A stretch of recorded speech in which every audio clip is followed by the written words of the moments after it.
Fala galerinha do quinto ano, tudo bem com vocês? Hoje eu tô tentando fazer uma gravação aqui num modelo um pouquinho diferente, tá? Então eu tô aqui, sossegadinho, me cuidando, né? E aí, o que acontece? Eu tô tentando fazer um modelo diferente de gravação, vamos ver se ele funciona, né? Vamos ver se ele é legalzinho. Então, pessoal, nós tivemos aí, nessa semana, uma atividade de língua portuguesa, né? Que é essa aqui. Atividade Vamos Praticar, que é uma ficha técnica. Atividade 8 de matemática, que é cálculo mental. Alguns alunos já fizeram questionamento sobre. Atividade sugerida pelo professor de educação física, essa vai estar lá no blog, tá? Peço para que vocês deem uma olhadinha. E atividade sugerida pelo professor de matemática, aquela que eu já mandei para vocês, então peço que até a semana que vem vocês me enviem de volta. Depois vocês vão ter a atividade 6 de língua portuguesa, pensando sobre as repetições de palavras no textos. Atividade 9 de matemática, sistema de numeração decimal 3. Outra atividade de educação física. E mais atividade aqui, atividade 7. Atividade eliminando repetições de língua portuguesa também. Então, para a gente começar, nós vamos lá na primeira atividade de língua portuguesa. É essa aqui, ó. É essa moça aqui, da ficha técnica. Então, o que ela propõe para a gente, essa atividade, né? Nós temos a ficha técnica aí de algum animal. E já perguntaram para mim também sobre essa atividade essa semana, né? Porque faltava um dado, né? Em relação ao que foi perguntado lá. Então, o que vocês precisam fazer? Ler essa ficha técnica dessa moça aqui da onça pintada. Feita a leitura da ficha técnica da onça pintada, né? Que animal que é, as características e tudo mais. Dá uma olhadinha aqui na do cavalo marinho também. E depois, né? Aqui a A, agora é com você. Escreva uma ficha técnica sobre o cavalo marinho. Que aí tá até escrito aqui, ó, cavalo marino. Tem um erro de edição, né? De quem construiu esse livro, mas tá tudo bem, não tem problema esse erro de edição, acontece. Né? Então escreve lá. Eu acho que, se eu não me engano, faltou somente o peso do cavalo marinho que não tinha no texto. Se vocês quiserem se aprofundar, dá uma pesquisadinha, vai lá no Google e pergunta para o Google sobre o peso, tá? Em vez de ir para atividade de matemática, eu vou para a língua portuguesa da semana que vem, que é a atividade 6. Então, que é essa daqui, ó. Atividade 6, pensando sobre as repetições de palavras nos textos. Você já deve ter ouvido falar que repetir muitas vezes a mesma palavra em um texto não é muito bom, porque o texto pode ficar muito chato, cansativo de ler. Há outras maneiras de retomar o assunto tratado sem abusar de repetições de palavras. Alguns sinônimos ou pronomes, como esse, essa, ele, ela e etc., podem substituir a palavra desejada, eliminando a repetição e deixando o texto mais atraente. Nessa atividade, vamos exercitar essas substituições. Muito bem. E ali nós temos um textinho. Eu não sei se eu virar o celular se vai funcionar. Eu espero que minha cabeça não fique de lado aqui, tá bom? Mas eu acho que dessa forma aqui vocês conseguem enxergar um pouquinho melhor. Bom, você já deve ter ouvido... Opa, já foi. Jiboia engole boi. Que história é essa? Né? Então nós vamos ler a história da jiboia que engoliu o boi. Jiboia, para quem não se lembra, é uma cobra, tá? Uma cobra que ela não é muito venenosa, mas ela é muito forte. Né? Talvez pelo veneno ou pelo chocalho de algumas espécies, as cobras assustem e mexam com a imaginação das pessoas. Há quem aposte que uma jiboia consegue engolir um boi inteiro, mas será que isso é verdade? As jiboias são répteis carnívoros, ou seja, as jiboias se alimentam de outros animais. Até aí nada demais. O curioso é que as jiboias conseguem se alimentar de animais maiores que seu tamanho. Isso só é possível porque o queixo das jiboias não é como o nosso, é composto por uma mandíbula com um único osso. As jiboias têm 2 ossos no queixo, unidos por uma fibra elástica. Além disso, a pele das jiboias também é elástica. As costelas das jiboias são livres entre si e os dentes das jiboias são curvados para trás. Assim, as jiboias não mastigam seu alimento e as jiboias são capazes de engolir os animais inteiros. Olha, já tem uma coisa aí. A capacidade das jiboias se limita a engolir até cerca de 3/4 do seu peso. Então, uma jiboia que pesa 40 quilos consegue se alimentar de outro animal que pese aproximadamente 30 quilos. A jiboia é considerada uma cobra grande, podendo pesar até 45 quilos. E com esse peso, a jiboia consegue engolir um animal de 30 a 35 quilos, o equivalente a um cabrito ou um cachorro de tamanho médio, resultando nessa história de uma jiboia engolir um boi inteiro. Há um pouco de exagero. Resultado, né? Daí tem a fonte, né, de onde foi tirado esse texto. Muito bem, você observou como a repetição das palavras deixa o texto cansativo? Né? A gente repetiu muito algumas palavras. Escreva algumas palavras que podem ser sinônimos, ou seja, palavras que têm o mesmo sentido de jiboia.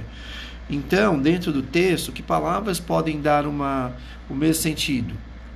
Por exemplo, ela, cobra, essa, algumas coisas desse gênero que podem ser usados como sinônimos, né, da cobra.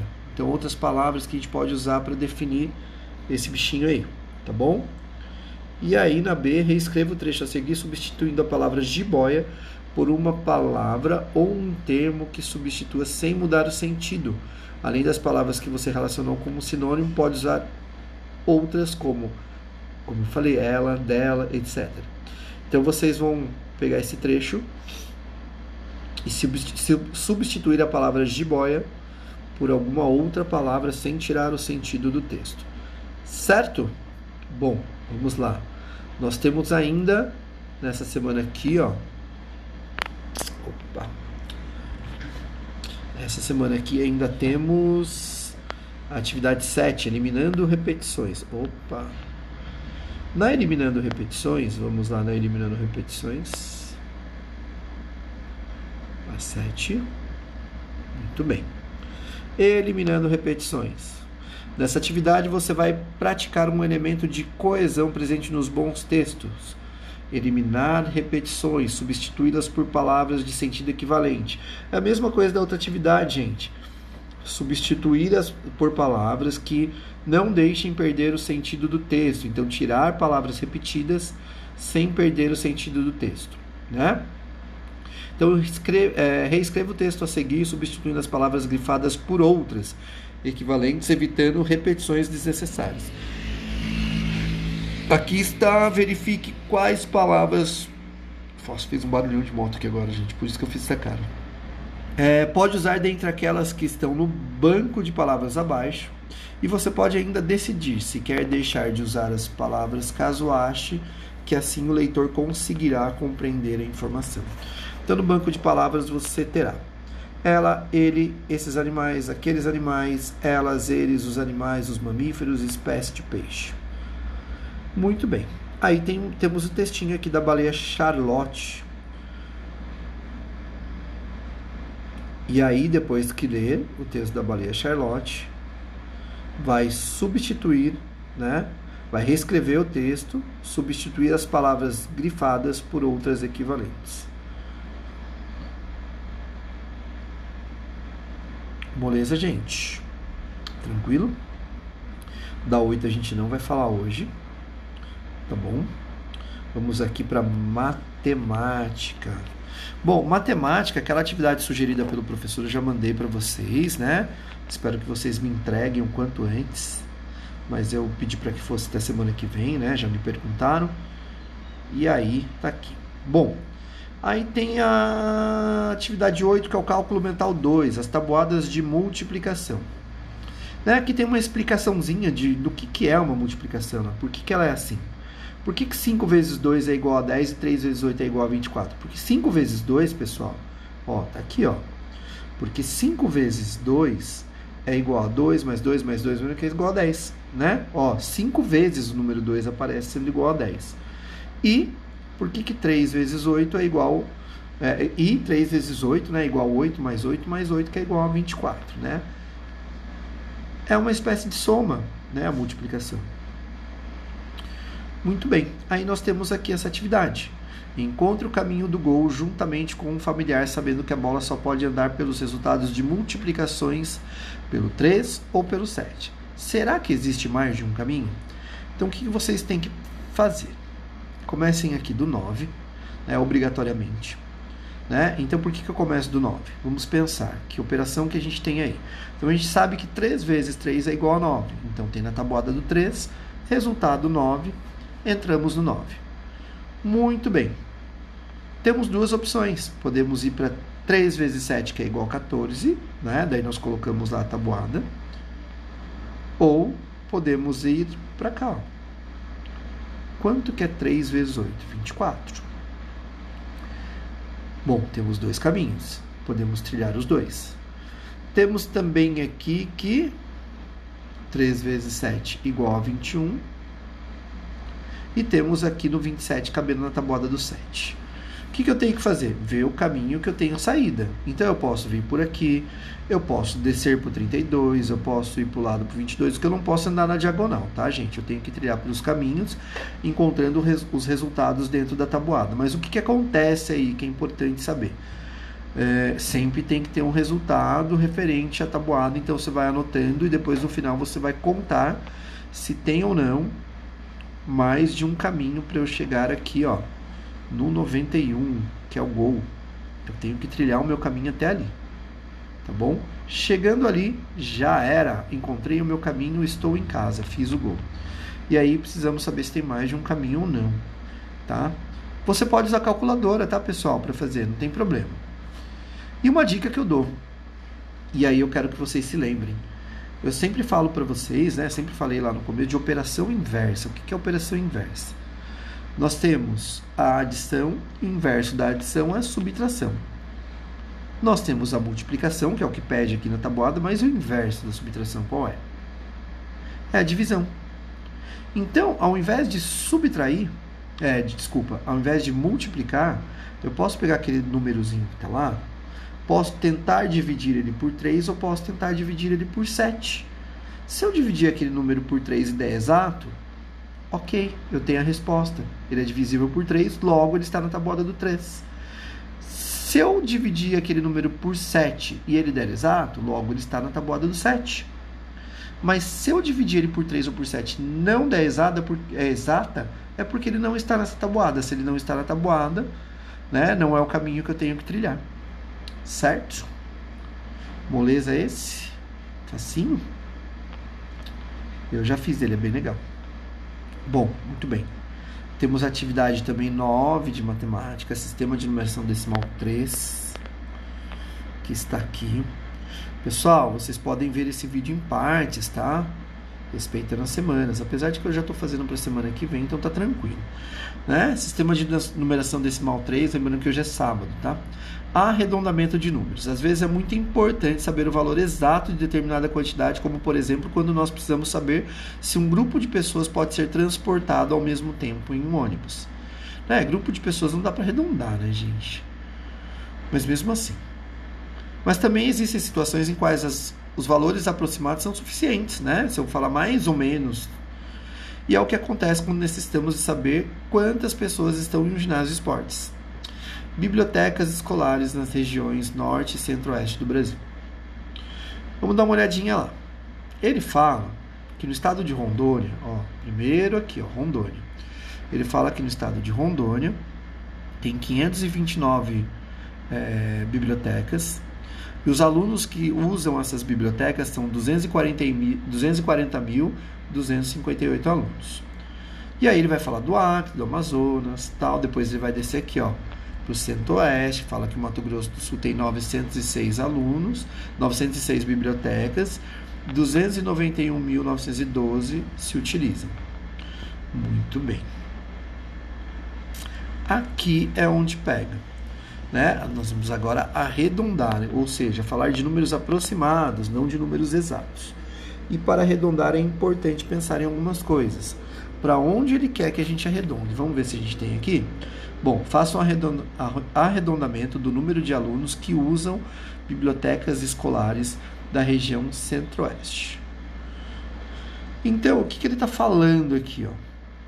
que nós temos o 291.912. Na outra coluna, ele fala que o arredondamento para o milhar mais próximo, ou seja, para o 1.000 mais próximo, é 290.000. Então, quando escreve com algarismos seguidos da palavra 1.000, fica dessa forma que a gente vê aqui, ó, na última coluna, 290.000. Muito bem, o que eu quero dizer com isso aqui, pessoal? Qual que é o milhar mais próximo? Então, eu tenho aqui, ó, 291.912. Vamos contar de 1.000 em 1.000 aqui? Vamos pensar assim, ó, 291.000, 292.000, 293.000, 294.000, 295.000, e eu estou esquecendo aqui, eu estou desconsiderando 212, contando de milhar em milhar. Muito bem. O que é mais próximo, né? A unidade de milhar, qual é o milhar mais próximo para a gente arredondar? Então, muito bem. 291.000, e aqui eu acho que a gente tem um erro de concepção aqui nessa atividade, que é 290.000, vamos pensar nisso. Se eu pensar no milhar mais próximo, não é dezena de milhar, é no milhar. Então, quem que está na casa do milhar aqui, ó? O 2 está na casa da unidade, nós temos um, ó, olhando da direita para a esquerda, nós temos o 2 na casa da unidade, o 1 na casa da dezena, o 9 na casa da centena. Depois nós temos o 1 na unidade de milhar, no milhar, nós temos o 9 na dezena de milhar e temos o 2 na centena de milhar. Então, ele quer o milhar mais próximo. Então, vamos lá. 291.912 está mais próximo de 292.000, de 291.000 ou de 290.000. Olha só. Arredondamento para o milhar mais próximo. Milhar mais próximo. Bom, na minha concepção, por isso que eu acho que tem um erro de concepção naquela outra resposta, para mim, pensando, se eu tenho 291.912, na minha concepção, 291.912 está mais próximo de 292.000. Para mim, a unidade de milhar mais próxima é 292.000. Aí eu arredondo para 292.000. Porque, gente, para 292.000, ó, já estou com 912. Falta menos de 100 para chegar em 292. Né? Falta menos de 100 para chegar lá. Tem 900 para eu descer para chegar em 291. Né? E tem 1.900 para chegar em 290. Por isso que eu acho que aqui tem um erro de concepção. Então, a minha resposta correta aqui seria 292.000, 292.000. E aí, segue-se para esse exemplo. 322.000. Quem que é o 1.000? Quem que é o milhar mais próximo de 322.012? Vamos pensar assim, 322.012 está mais perto de 323.000 ou está mais perto de 322.000? Né? E aí, nessa atividade, ela toda, nós temos que conceber essa linha de pensamento. Ok? E aqui nós temos, escreva na tabela abaixo como devem ser lidos os números de 6 dígitos referentes às quantidades de alunos que usam as bibliotecas escolares da região norte. Então aqui, ó, eles estão só pedindo para escrever como se lê, não pediu para arredondar nada. Então escreve como a gente lê esse número, tá? E aqui nós acabamos essa atividade. Eu acho que tá tranquilo, né, gente?